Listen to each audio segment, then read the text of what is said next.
Vijayasai Reddy SIT విచారణకు హాజరయ్యారు. Liquor scam కేసులో సిట్ ఆఫీస్ కు వచ్చారు ఆయన.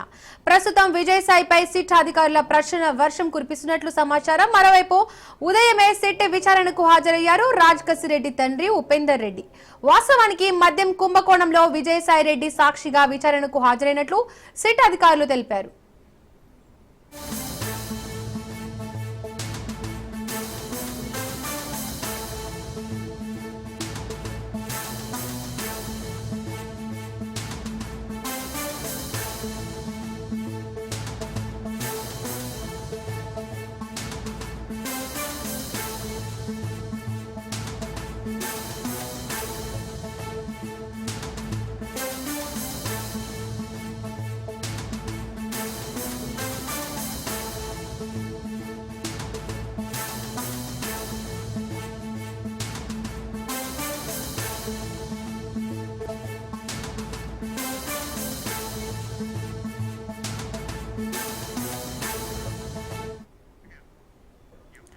మాజీ ఎంపీ విజయసాయిరెడ్డి సిట్ విచారణకు హాజరయ్యారు. లిక్కర్ స్కామ్ కేసులో సిట్ ఆఫీస్ కు వచ్చారు ఆయన.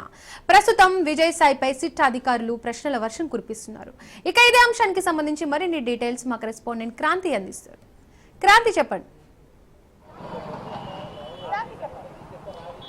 ఎస్ దీపిక, కొద్దిసేపటి క్రితమే మాజీ ఎంపీ విజయసాయిరెడ్డి విచారణకి హాజరు కావడం జరిగింది. అయితే గత 3 రోజుల క్రితం కూడా మద్యం కుంభకోణానికి సంబంధించి విచారణకి హాజరు కావాలంటూ సిట్ అధికారులు విజయసాయిరెడ్డికి నోటీసులు ఇవ్వడం జరిగింది. ఆ నోటీసులకు సంబంధించి నిన్న విచారణకి వస్తారని సమాచారం సిట్ అధికారులకు ఇచ్చిన విజయసాయిరెడ్డికి సంబంధించి నిన్న విచారణకి హాజరు కాలేదు. ఈరోజు ఉదయం 10:30కి వస్తారంటూ కూడా కొంత సమాచారం అనుకున్న నేపథ్యంలో సిట్ అధికారులు ఉదయం 10:30 నుంచి కూడా ఇక్కడ వెయిట్ చేస్తున్న పరిస్థితి అయితే ఉంది. ఈ నేపథ్యంలోనే మధ్యాహ్నం 2 గంటల ప్రాంతంలో సిట్ కార్యాలయానికి విజయసాయిరెడ్డి చేరుకోవడం జరిగింది. అయితే కొద్దిసేపు క్రితమే సిట్ కార్యాలయంలోకి వెళ్ళిన విజయసాయిరెడ్డి ప్రస్తుతం వెయిటింగ్ హాల్లో ఉన్నారు. అక్కడి నుంచి 3వ అంతస్తులో ఉన్న సిట్ కార్యాలయానికి మరి కాసేపట్లో విజయసాయిరెడ్డి వెళ్లే అవకాశం అయితే ఉంది. ఈ నేపథ్యంలోనే ఈ మద్యం కుంభకోణానికి సంబంధించి ప్రత్యేకంగా గత ప్రభుత్వ హయాంలో ఏదైతే మద్యం కుంభకోణానికి సంబంధించి ముఖ్య పాత్ర రాజకసిరెడ్డి ఉన్నారో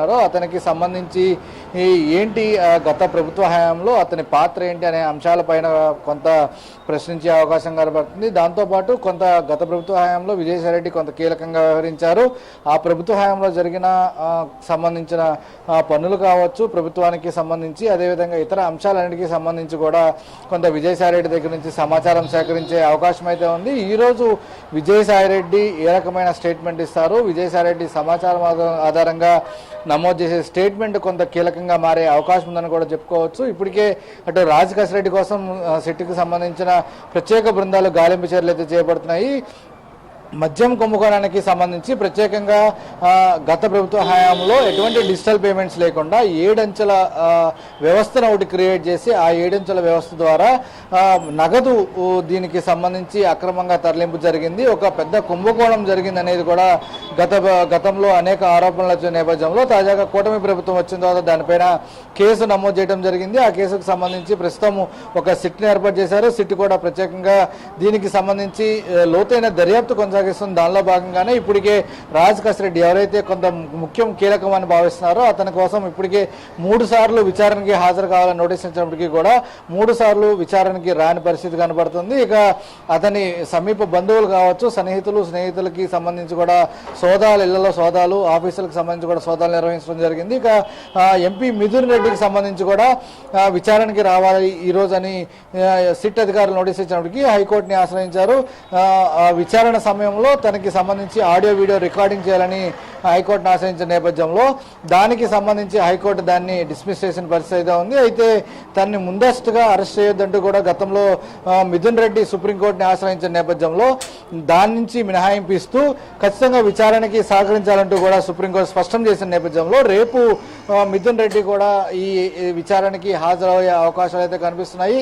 ఇప్పటికే సిట్ అధికారులు మిథున్ రెడ్డికి సంబంధించి కూడా విచారణకి హాజరు కావాలంటూ కూడా నోటీసులు ఇచ్చిన పరిస్థితి అయితే ఉంది. ఇక రాజకసిరెడ్డి తండ్రికి కూడా దీనికి సంబంధించిన నోటీసులు అయితే ఇవ్వడం జరిగింది. ఆయన కూడా రేపు విచారణకు వచ్చే అవకాశం కనబడుతుంది. దాంతోపాటు డిస్టిలరీకి సంబంధించిన వ్యక్తులకి సంబంధించి కూడా సిట్ అధికారులు నోటీసులు ఇచ్చారు. అయితే వీళ్ళందరినీ కూడా ఒకేసారి రేపు విచారించే అవకాశం కనబడుతుంది. అసలు ప్రధానంగా ఈ మధ్యాహ్నం కుంభకోణానికి సంబంధించి ఏ రకంగా జరిగింది, 7 అంచెల వ్యవస్థ ఒకటి క్రియేట్ చేసి ఏ రకంగా చేశారనే దానికి సంబంధించి ఇప్పటికే కొంత పూర్తిస్థాయి సమాచారాన్ని సిట్ అధికారులు సేకరించినప్పటికీ కూడా ఈరోజు విజయసాయిరెడ్డి ఏదైతే విచారణలో అటు పోలీసులకు సంబంధించి అంటే సిట్ అధికారులు ఏవైతే విచారణలో భాగంగా కొన్ని ప్రశ్నలు సంధిస్తారో దానికి సంబంధించి విజయసాయిరెడ్డి ఇచ్చే సమాధానాలు కూడా కొంత ఈ కేసుకు సంబంధించి కొంత కీలకంగా మారే అవకాశం ఉంది. అయితే విజయసాయిరెడ్డి నిన్ననే విజయవాడ చేరుకున్నప్పటికీ కూడా ఒక ప్రైవేట్ హోటల్లో విచారణకి సంబంధించి కొంతమంది వ్యక్తులతో సమావేశం అవడం జరిగింది.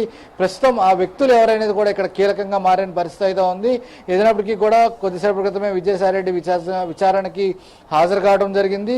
ఈ కుంభకోణానికి సంబంధించి అసలు గతంలో ఎవరెవరు ఇన్వాల్వ్మెంట్ ఉంది, ఎంత లావాదేవీలు, ఏ రకంగా నగదు బదిలీ జరిగింది, ఎన్ని కోట్ల మేర ఈ కుంభకోణం జరిగిందనే అంశాలకు సంబంధించి సిట్టు పూర్తి స్థాయి దర్యాప్తు చేస్తుంది. ఈ అంశాలన్నిటికి సంబంధించి కూడా కొంత సాంకేతిక పరమైన ఎవిడెన్స్ ఆధారంగా కూడా విజయసాయిరెడ్డిని అటు ప్రశ్నించే అవకాశం కనబడుతుంది. విజయసాయిరెడ్డి ద్వారా కొంత సమాచారం రాబట్టే అవకాశం ఉన్న నేపథ్యంలో విజయసాయిరెడ్డి చెప్పే దానికి సంబంధించి కొంత దానికి స్టేట్మెంట్ ఆధారంగా కొంత బలం చేకూరే ఈ కేసుకి బలం చేకూరుతుందని కూడా పోలీసులు భావిస్తున్న నేపథ్యంలో అటు పూర్తి స్థాయిలో ఈ కేసుకు సంబంధించి కొంత వేగవంతం దర్యాప్తు చేశారు. దానిలో భాగంగానే విజయసాయిరెడ్డి ఈరోజు సిట్ అధికారులు దర్యాప్తు కొనసాగుతుంది. దాంతో రేపు మిథున్ రెడ్డి ఈ సిట్కు సంబంధించిన విచారణకి హాజరయ్యే అవకాశం అయితే కనిపిస్తుంది. దీపిక.